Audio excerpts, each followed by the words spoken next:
I don't know if you know, but a couple of weeks ago, I got an offer to study engineering at Cambridge. So that's really good. And what's it called? This video, I'm just gonna be yapping about like the process, just my thoughts, my feelings like along the way. So yeah, if you want to hear that, just stick around.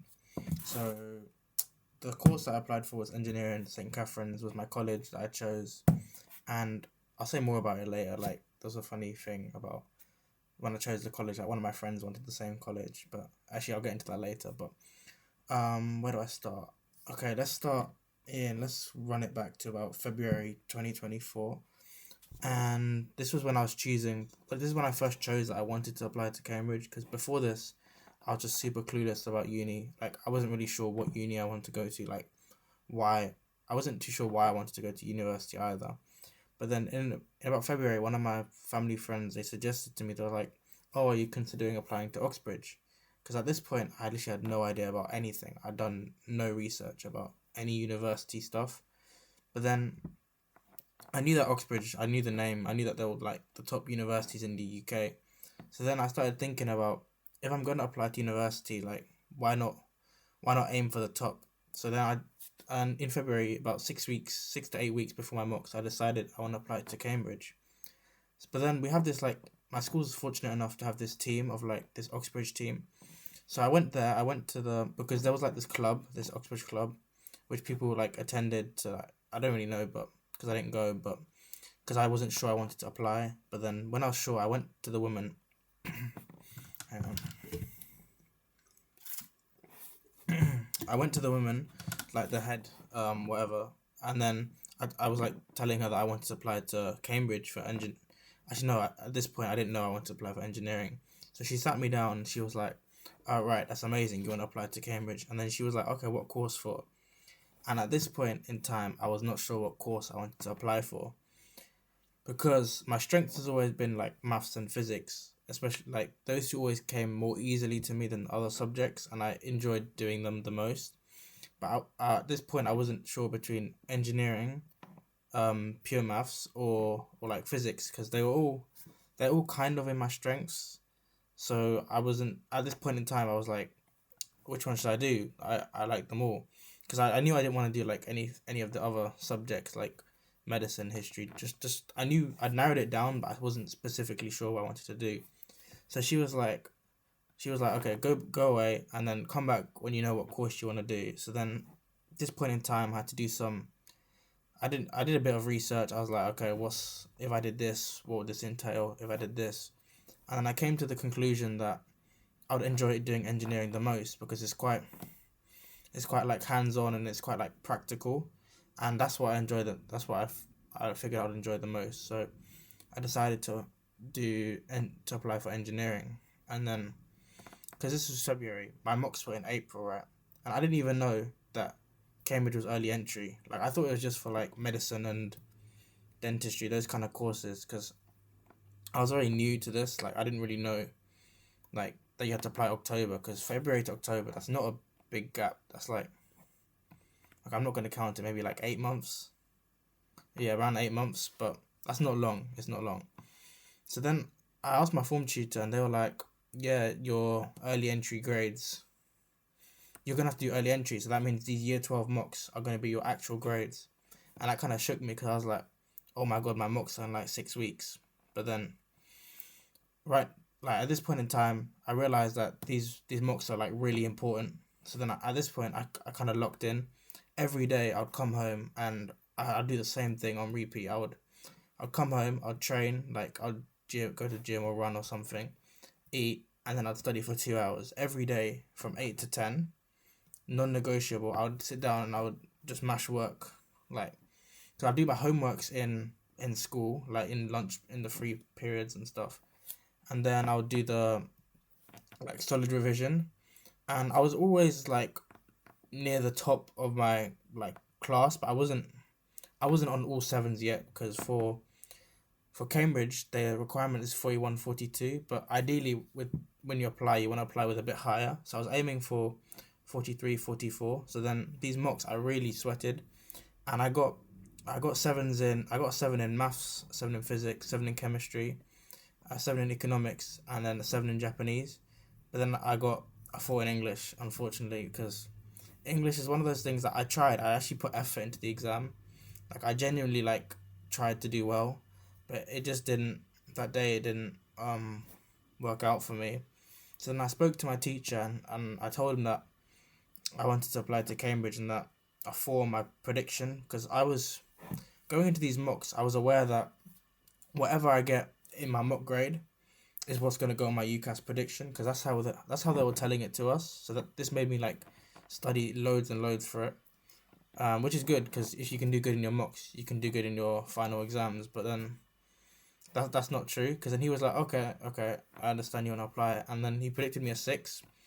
And then at my school, anyone applying for Oxbridge, they give 3 core points. So in the end, I applied with 44 out of 45 points, which is quite a good position because it's exceeding the typical offer. So like, but personally, I think my laptop is overheating. Let me unplug it. Did it crash? Okay, no. Personally, I think predicteds don't matter that much for Oxbridge because everyone who applies, they have the maxed out predicteds. They have 4 A stars, they have 3 A stars and an A, 45 points, 44. Like your predicted grades aren't going to distinguish you at that point because everybody has them.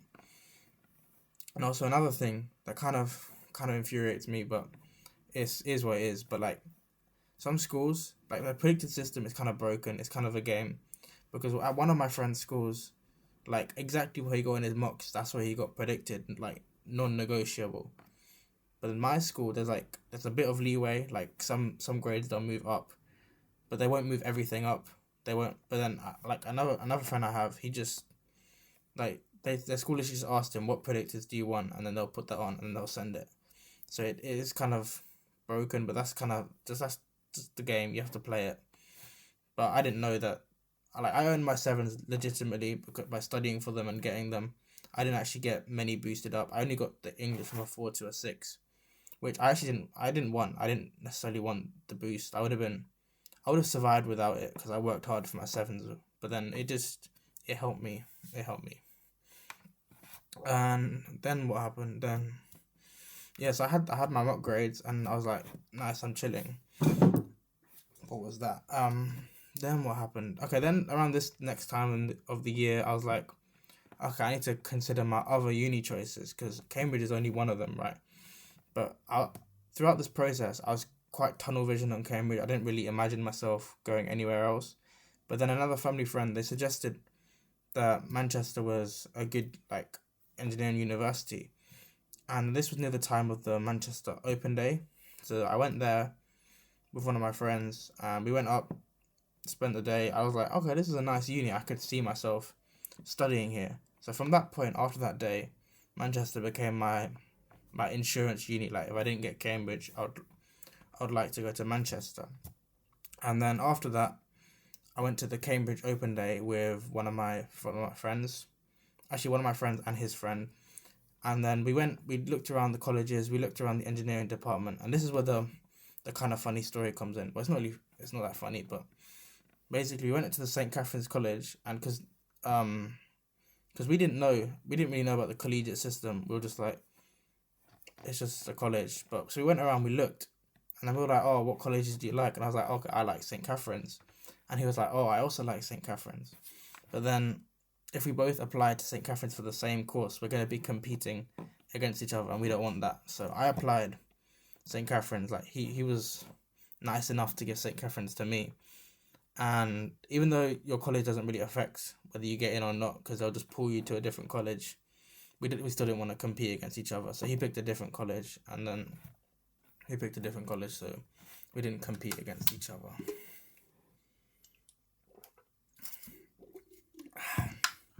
Yeah, this video is unscripted. I'm just saying whatever's on my head. I've got some notes here, but yeah, it's not that good. And then, okay, around as the summer passed by doing coursework, then we had personal statement and ESAT. The ESAT is the entrance test to study engineering at Cambridge, and personal statement is just something you do for your universities. And personal statement, this was fairly easy because I feel like if you're actually interested in your subject, this is fairly easy because you can just do some stuff.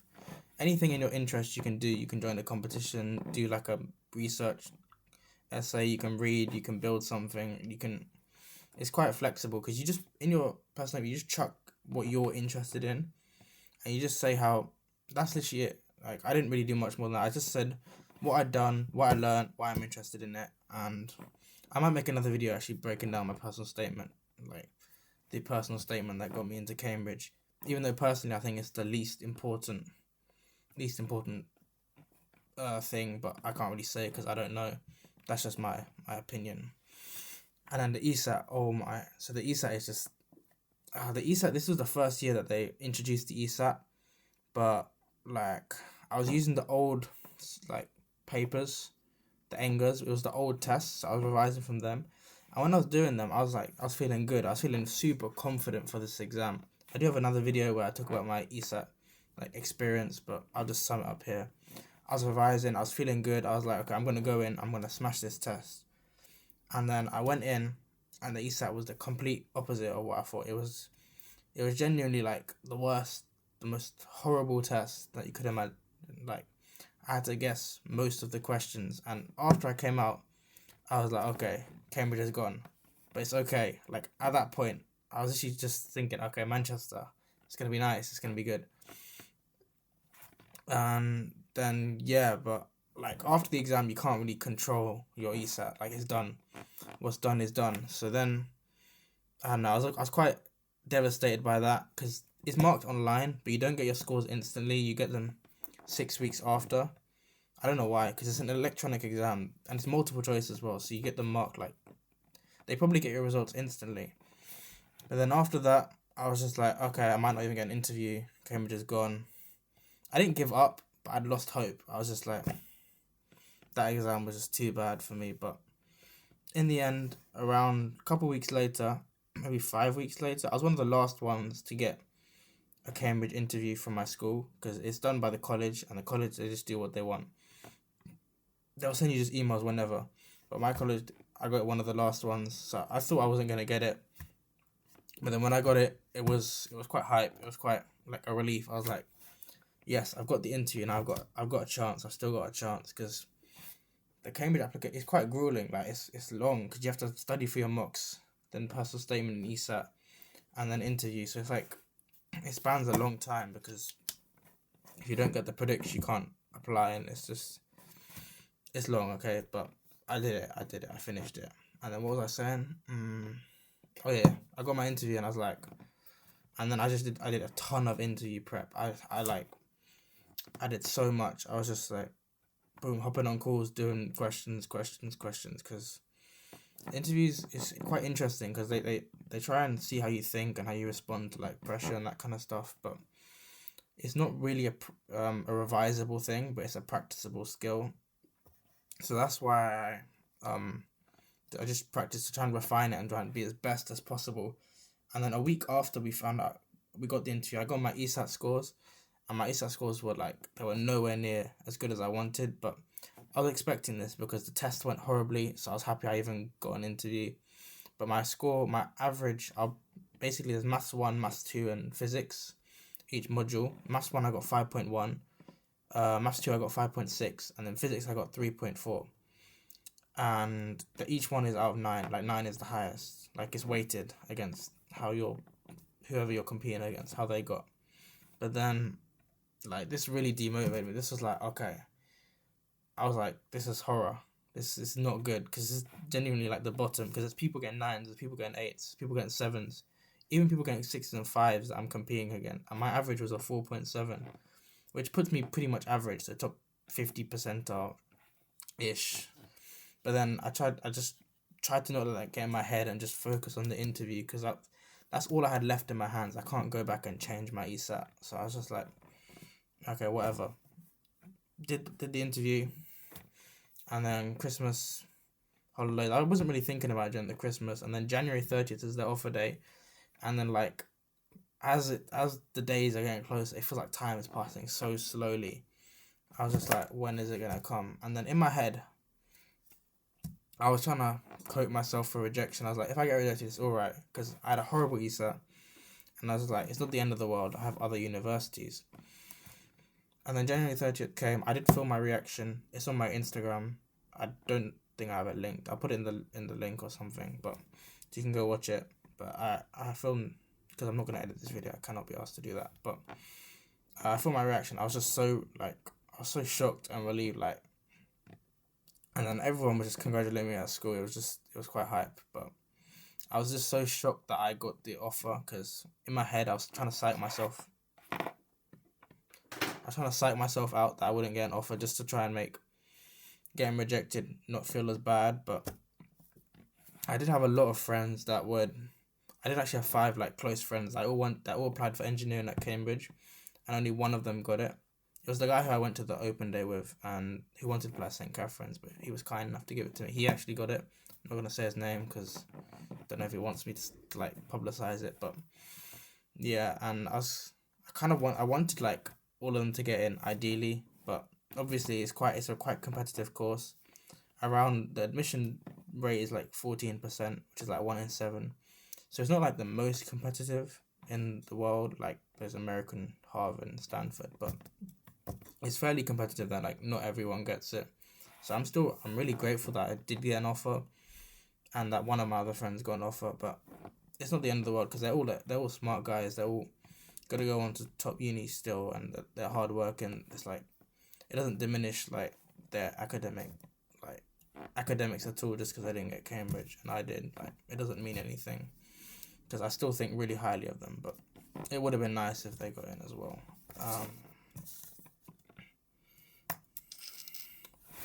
And yeah, basically the main thing I did was just believe the whole way. Obviously I had ups and downs, there were points I was feeling hopeless, but the main thing, because I was manifesting this from early days, as soon as I set my eyes on Cambridge, I was I'm gonna do everything in my power to try and get an offer and get in. I haven't got in yet because I haven't made my offer. I haven't done my exams, but I just kept thinking about it. I was obsessing every day. I was what can I do? What can I do? I didn't really publicize this. Obviously my friends knew that I wanted to apply there, but I didn't really announce it. But I was just thinking to myself every day, what can I do? And then it all paid off, because I got the offer in the end, and it just shows that if you put the work in, because everyone who applied, they put the work in, but I don't know, it's a combination of hard work, and I do think a bit of luck, especially when it's just this. They have so many applicants that they have to filter through.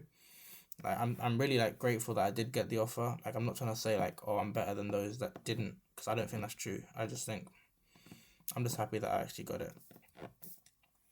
I think that's all I have to say, to be honest. But that's my run on me getting a Cambridge offer. But I haven't secured the offer, because I haven't secured the place, because I need to get 41 points in my IB exams, which is doable. Should get it, but obviously it's not guaranteed. I do have to put the work in, but that just means I'm not in yet. So the hard work doesn't stop. I've got 4 months till my exams are done, and about 5 months till results. So then I'll know if I got in, and probably make a video on that.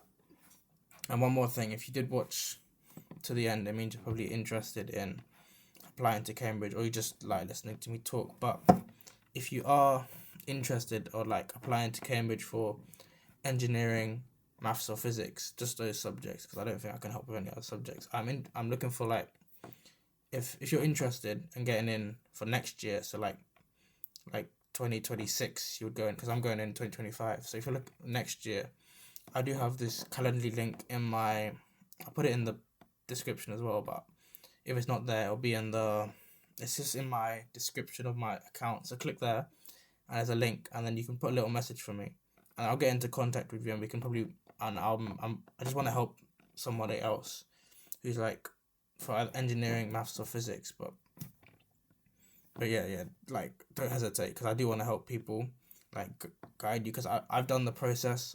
I know what needs to be done. So yeah, contact me, and I will try to help you. And that's all for today. Take care.